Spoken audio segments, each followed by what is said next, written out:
ウィスカーウッド。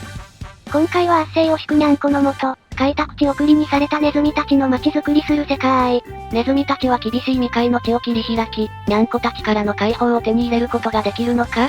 すべては私の手腕次第。それではネズミの島に、礼いっちゃおう。島の名前はネッツの島。安易な複数形。シナリオは真ん中の海賊たちの海を選択。シナリオによって徴税人や海賊の頻度が変わる模様。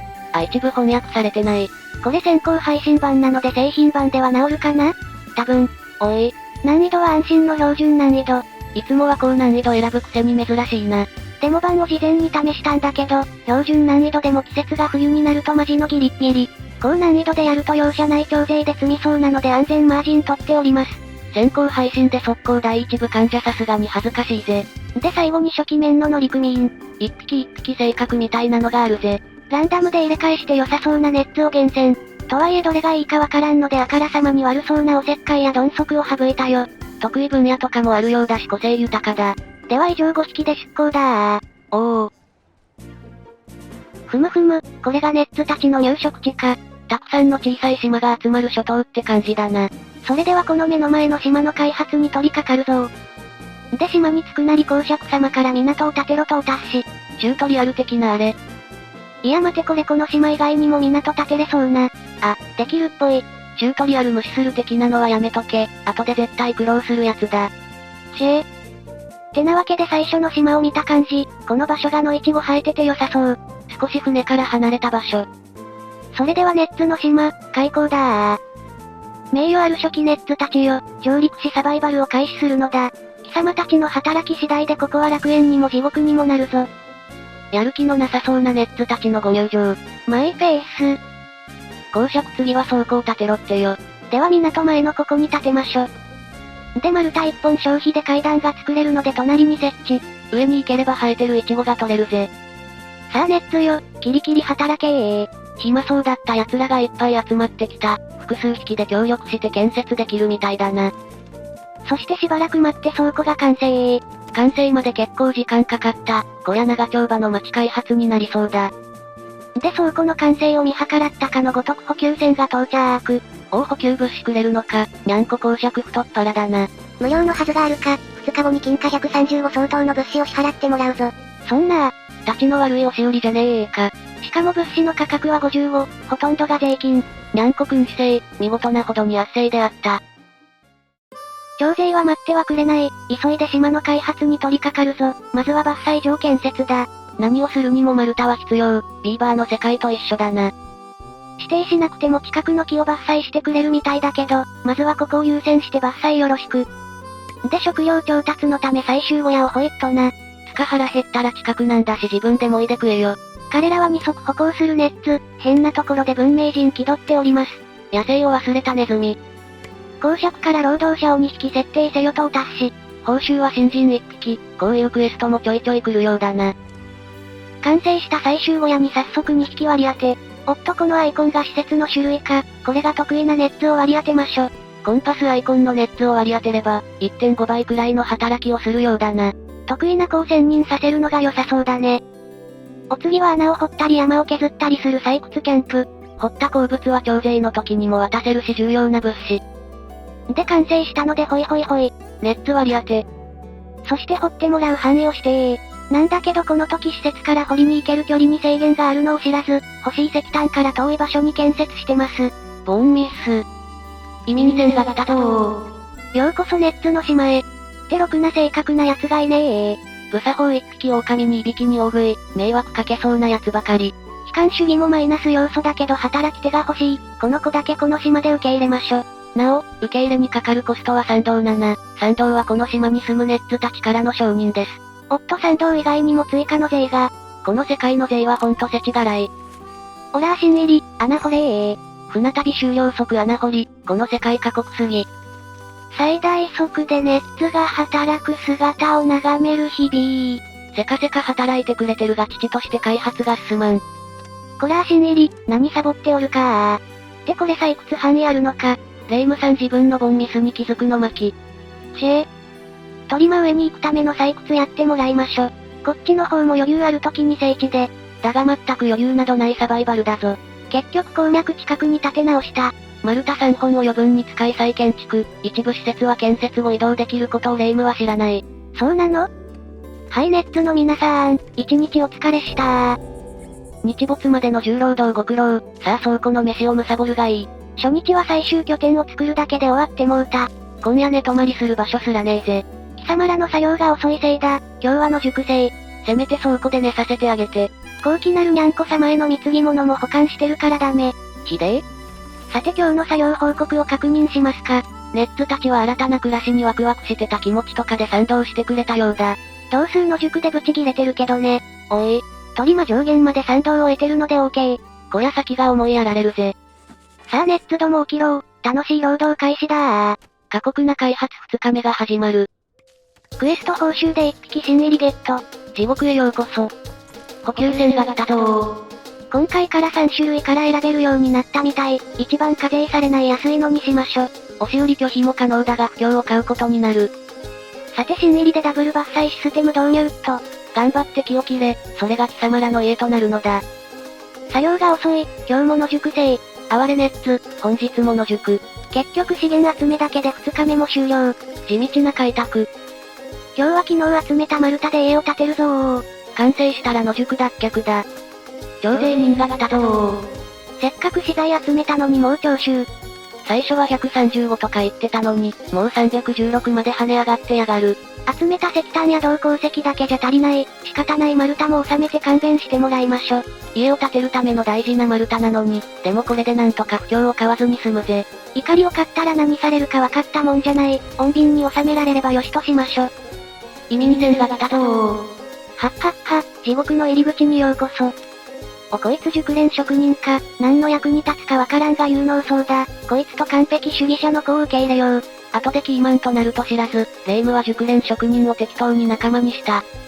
さあ家の建設の再開だ。ってなんか追加の物資来た。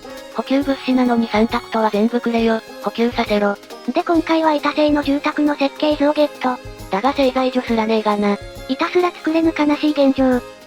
1日かけて丸太の家が2軒完成。2匹だけの塾脱却、残りの7匹はその辺で寝ろ。今日も1日お疲れしたー。さて3日目の報告を確認。今日は賛同マックスとならず、ネッツが増えると賛同の総量も増えるようだ。地道に開発してネッツの信頼を獲得するぞー。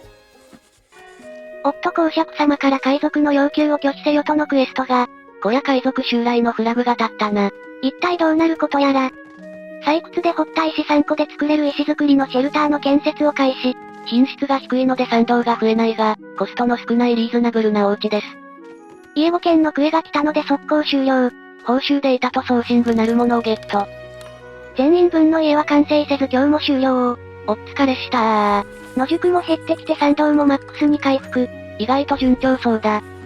5日目はあいにくのお天気。季節が夏だからいいものの冬とかは凍えそうだ。この世界温度の概念もあるから、冬対策もそのうち始めないとだよ。頑張れ濡れネズミ。今回の移民船は有能そうなのが多いな。見習い以外は全採用だ。実は重要な見習い、霊夢さん気づかず放逐したのず。トリマ新人どもは採取に勤しめ。この辺に生えてる天然の甘もよろしく、服の原料になるぜ。ネッツの家を、建てまし。新人が増えてなかなか全員分の家が完成しないぜ。今日も一日、お疲れしたー。合計ネッツは13匹、だいぶ賑やかになってきたな。新人受け入れで賛同だいぶ使ったけど、なんとか今日も黒字で終われました。翌日製材所の建設を開始。やっと丸太を板にできるようになるぜ。この施設には支給してもらった機械が必要。自分で作れないから乱雑には建てれないな。徴税人が来たぞー。今回の支払いはゾロ目の333。クエスト報酬でもらった送信具、用途のない珍品って書いてあるんだけど、倉庫圧迫するだけのゴミじゃねえか。今回はこれと石炭でおなしゃーす。最低限だが楽々要求を満たせたぜ。で補給船から物資を受け取り洗濯の木箱。新たな設計図スライド、ヒゲの民を素早く下ろすための器具だってよ。面白そうだ。材料板材と銅の延べ棒、まだ板すらないというのに。設計図だけもらっても意味がねえ。当分お預けじゃねえか。今はまだ地盤固めの時、野宿2匹のために先に家建てなきゃ。ネッツスライダーへの道は遠い。製材所が完成、これで板が作れる。日進月歩の根津開発。家もだいぶ完成してきて街っぽくなってきたね。今日も重労働ご苦労様した。あれ？みんなどこ？もしかして言えないの僕だけ？一人ぼっち、彼が野宿した場所は涙でしっとり濡れていた。かわいそうだろ誰か止めてやれよ。ぼっちを蔑み賛同を得たどう？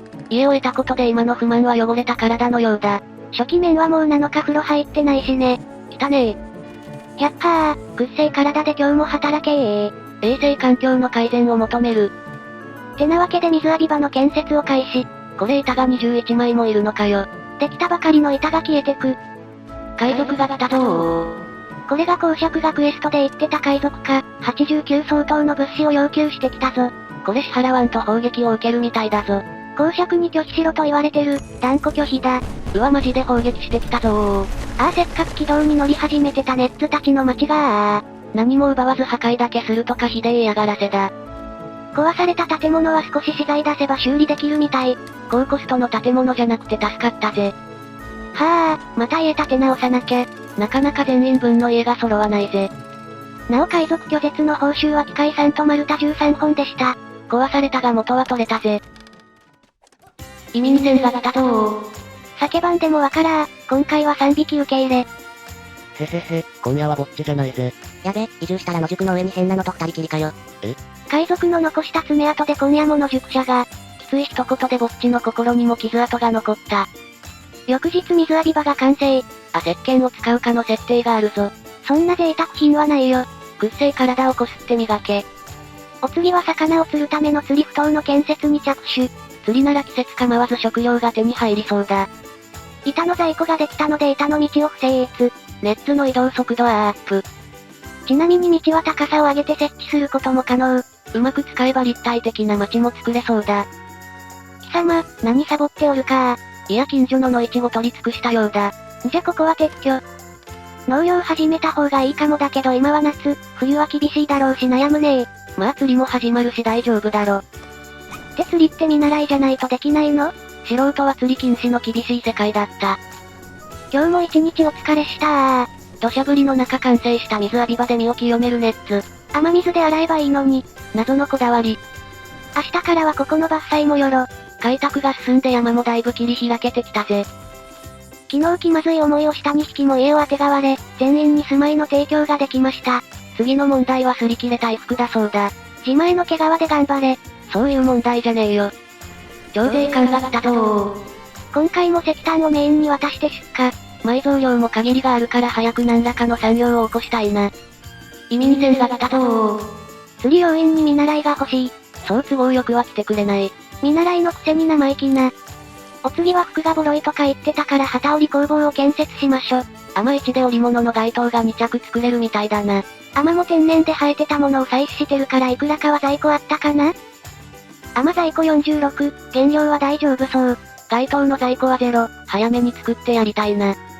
とか思ってたら補給物資に街灯8着があったのでゲット。裸族脱却。補給船が来たぞー。徴税が増えるので安定の一番安いやつで。むむむ貴様サボっておるな。って格納先がないだと？そういうのは声を大にして連絡しろ。この収納小屋ってのを建てれば大丈夫かな？量はごくわずかだそうだ。じゃこの辺りにホイットな。採集後の物資を運んだりもするから、今後は倉庫の位置も効率に影響出そうだ。旗織り工房が完成したんだけど、なんかハサミとかの項目もある模様。まあねえから使えんがあると効率上がるんかな？板が量産できたので思い切って板で道を不整列。移動速度が大幅アップだ。お次は新たな資材を加工するため石切り工を建設しましょ。こいつは石を切り石に加工できる施設だな。大板を1枚消費することで装飾もできるみたい。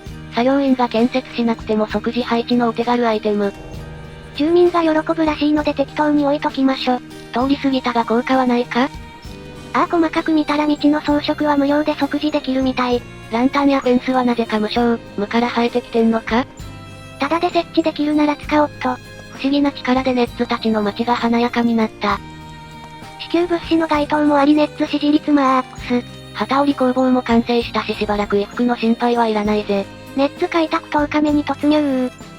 山を切り開くために階段設置と。今日もやることは地道な開拓。石切り工が完成したけどこれも見習いが必要か。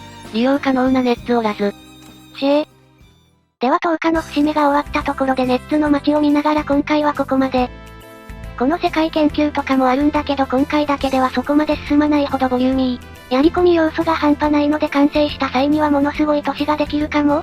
続きが見たいと思っていただけたら、チャンネル登録グッドボタン、よろしくお願いいたします。励みになります。スライダーの設計図を手に入れるも、材料の作り方すら見当もつかないネッツ。彼らが開拓地を発展させ、工業自動化などさせる日が来るのだろうか？気になる方はチャンネル登録がおすすめなんだぜ。ではまたお会いできることを願って。じゃ、またねー。